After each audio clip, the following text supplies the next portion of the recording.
जय भोले की। क्या आपको पता है भगवान शिव को त्रिपुरारी क्यों कहा गया?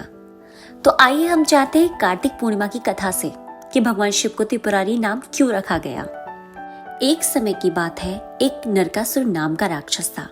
उसके 3 पुत्र थे, तारकाक्ष, कमलाक्ष और विद्युन्माली। भगवान शिव के बड़े पुत्र कार्तिकेय ने तारकासुर का वध कर दिया। अपने पिता की हत्या की खबर सुनकर तीनों पुत्र बड़े ही दुखी हुए। क्रोध में तीनों ने मिलकर ब्रह्मा जी से वरदान मांगने के लिए घोर तपस्या की।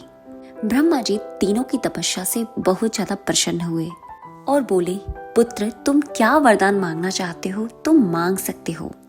तीनों ने ब्रह्मा जी से अमर होने का वरदान मांगा, लेकिन ब्रह्मा जी ने उन्हें इसके अलावा कोई और दूसरा वर मांगने के लिए कहा। जी ने कहा, मैं ये वरदान नहीं दे सकता, इसके अलावा तुम्हें और कुछ चाहिए तो मांग सकते हो। फिर तीनों ने मिलकर सोचा और इस बार ब्रह्मा जी से 3 अलग नगरों का निर्माण कराने के लिए कहा कि हमें 3 नगर चाहिए, हम तीनों के अलग अलग हों। और ये भी कहा जिसमें बैठकर सभी पृथ्वी आकाश में घूमा जा सके। 1000 साल बाद जब हम मिलें और हम तीनों के नगर मिलकर एक हो जाएं और जो देवता तीनों नगरों को एक ही बाण से नष्ट करने की क्षमता रखता हो वही हमारी मृत्यु का कारण होगा। ब्रह्मा जी ने उन्हें ये वरदान दे दिया। तीनों अपना वरदान पाकर बड़े ही खुश हुए। ब्रह्मा जी के कहने पे माया दानव के उनके लिए 3 नगरों का निर्माण किया। तारकाक्ष के लिए सोने का, कमला के लिए चांदी का और विद्युन्माली के लिए लोहे का नगर बनाया। तीनों ने मिलकर तीनों लोकों पर अपना अधिकार जमा लिया। इंद्रदेव इन तीनों राक्षसों से बहुत ज्यादा भयभीत हो चुके थे। ये राक्षस सभी देवताओं को परेशान करने लगे। राक्षसों से भयभीत हुए देवता भगवान शंकर की शरण में गए। इंद्र ने सारा वृतांत बताया भगवान शिव को। इंद्र की बात सुन भगवान शिव ने इन दानवों का नाश करने के लिए एक दिव्य रथ का निर्माण किया। दिव्य रथ की हर एक चीजें देवताओं से बनी। चंद्रमा और सूर्य से रथ के पहिए बने। इंद्र, वरुण, यम और कुबेर की रथ से 4 घोड़े बने।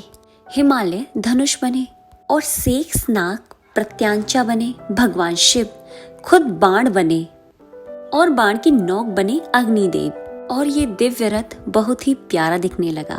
इस दिव्य रथ पर सवार हुए हैं भगवान शिव।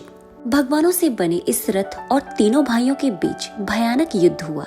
जैसे ही ये तीनों रथ एक साथ मिले तभी भगवान शिव ने बाण छोड़ दिया। तीनों का नाश हो गया।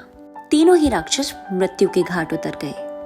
3 पुरों का नाश करने के बाद तभी से भगवान शिव को त्रिपुरारी कहा जाने लगा। यह बात कार्तिक मास की पूर्णिमा को हुआ, इसीलिए इस दिन को त्रिपुरारी पूर्णिमा भी कहा जाता है और कुछ लोग इसे कार्तिक पूर्णिमा भी बोलते हैं। तो हमारे भगवान शिव इसीलिए त्रिपुरारी नाम से जाने जाते हैं। हमारी दी हुई जानकारी आपको अच्छी लगे तो चैनल को सब्सक्राइब करें, कमेंट में जय भोले की लिखें। हर हर महादेव।